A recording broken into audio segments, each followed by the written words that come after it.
Bonjour tout le monde, bienvenue sur cette vidéo. Si je la fais, c'est parce qu'on est en pleine période électorale et que la FFF a fait un communiqué rappelant que la FFF se doit d'être apolitique et que même si il est très important d'aller voter et que c'est un devoir de citoyen, eh bien l'équipe de France ne doit pas prendre parti. Et ceci fait suite aux déclarations notamment de Marcus Thuram qui appelait à faire tout pour lutter contre les idées du Front National, le Rassemblement National, remplacer une lettre mais les idées restent les mêmes. Et l'équipe de France du coup demande à ce que les joueurs ne soient pas politisés, à ce qu'on ne demande pas aux joueurs leurs opinions politiques, rappelant qu'il y a un principe de neutralité et que l'équipe de France, du coup, doit être apolitique. Et donc, c'est vrai que pas mal de joueurs, ces temps-ci, ont appelé à voter. Donc ça, c'est tout à fait louable. Je pense notamment à Ousmane Dembélé, qui a appelé à aller voter. Je pense aussi à Olivier Giroud, qui a fait de même. Et je pense de manière générale à tous les joueurs de l'équipe de France, parce qu'ils sont tous interrogés. Et Marcus Thuram, lui, donc, est le seul à être allé beaucoup plus loin et à appeler à voter contre le Rassemblement National, quoi qu'il arrive. Et le problème derrière, c'est la question de cette vidéo, c'est est-ce que le football est trop politisé? Est-ce que on ne devrait pas s'en tenir simplement au fait d'aller voter ou non et pas demander aux joueurs pour qui ils vont voter?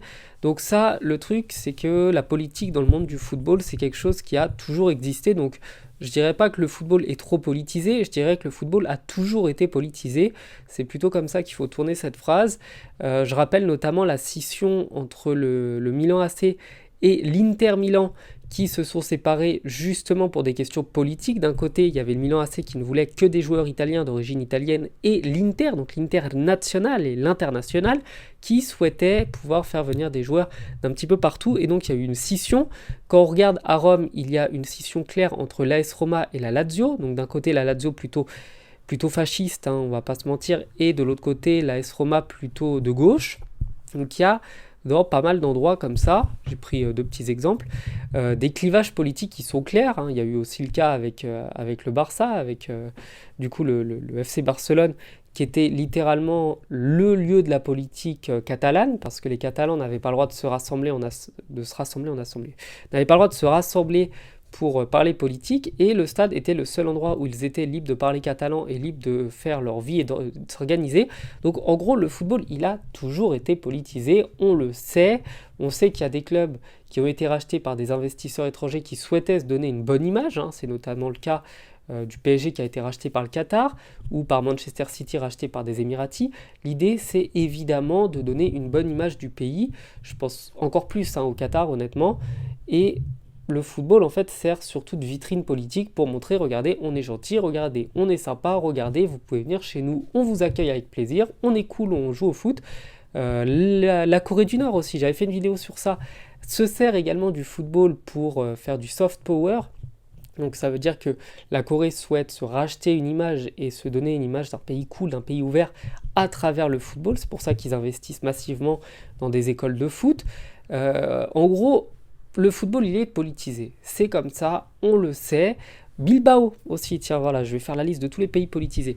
Bilbao qui ne souhaite recruter encore plus que des Espagnols, qui ne souhaite recruter que des joueurs basques. C'est-à-dire que vous ne verrez jamais un joueur qui n'est pas basque dans l'équipe, soit basque d'origine, genre né au Pays Basque français, du style Lizarazu, soit basque d'adoption, genre Iñaki, je crois, qui a été adopté par des Basques, donc il est né là-bas, il a été adopté par des Basques, il est considéré comme basque, même s'il n'est pas vraiment d'origine basque. Je vous laisse aller voir le joueur pour comprendre. Bref, le football, il est politique. On le sait, c'est comme ça. Ah, j'oubliais. Tiens, tant que vous êtes là. Le Red Star et le Paris FC. Le Red Star est complètement politisé. Le Red Star est clairement extrême gauche.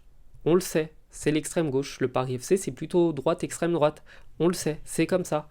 Donc, bref, le football, il a toujours été trop politisé.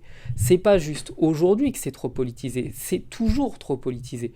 Donc, le problème derrière, c'est que ça crée des tensions dans les clubs, ça crée des tensions entre supporters. Au PSG, on l'a bien vu, le club, pour le coup, était divisé en deux. D'habitude, un club est politisé d'un côté ou de l'autre, mais le PSG s'était politisé et coupé en deux au sein même de la tribune, au sein d'un même stade.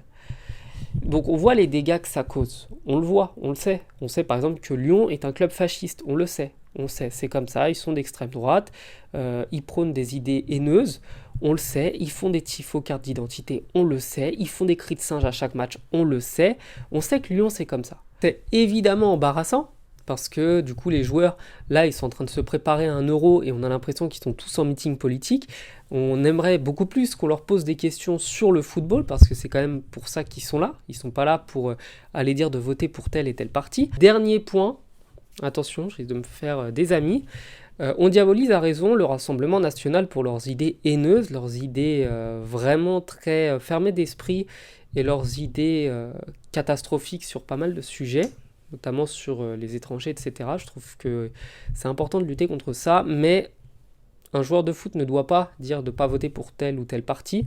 Un joueur de foot, il est joueur de foot, donc il peut le faire, mais en dehors du port de la tenue de joueur de foot. Et il faudrait aussi se battre, d'un côté contre le Rassemblement national, mais aussi de l'autre côté contre les idées de certains qui sont pro-terroristes, qui soutiennent le Hamas corps et âme, qui expliquent que le Hamas, quand il tue des centaines d'innocents d'un pays à cause de leur religion, eh bien c'est une action de résistance. Pour moi, ces idées-là sont tout aussi puantes, doivent être tout autant condamnées et sont tout autant condamnables que les idées puantes de l'extrême droite. Donc, le problème, c'est que maintenant en politique, il n'y a que des extrêmes, comme dans toutes les crises politiques. Et donc, si les joueurs appellent à se battre contre le Rassemblement national, il faut qu'ils le fassent aussi contre les idées pourries de certains, d'une minorité à l'extrême gauche. Et du coup, le problème, c'est que ça influencerait complètement les élections. Et on n'a pas le droit de faire ça. Donc, je pense que pour le coup, les joueurs de l'équipe de France ne devraient plus répondre à aucune question sur ça, parce que ça va se retourner contre eux, parce que ça va donner une mauvaise image de part et d'autre de l'équipe de France. On doit être derrière nos joueurs, ils sont en train de participer à un euro qui est une compétition extrêmement importante, et la politique, on n'en a rien à faire en fait. On s'en fout. Voilà. Bref, passez une bonne soirée, bonne journée, et à bientôt sur la chaîne. Ciao.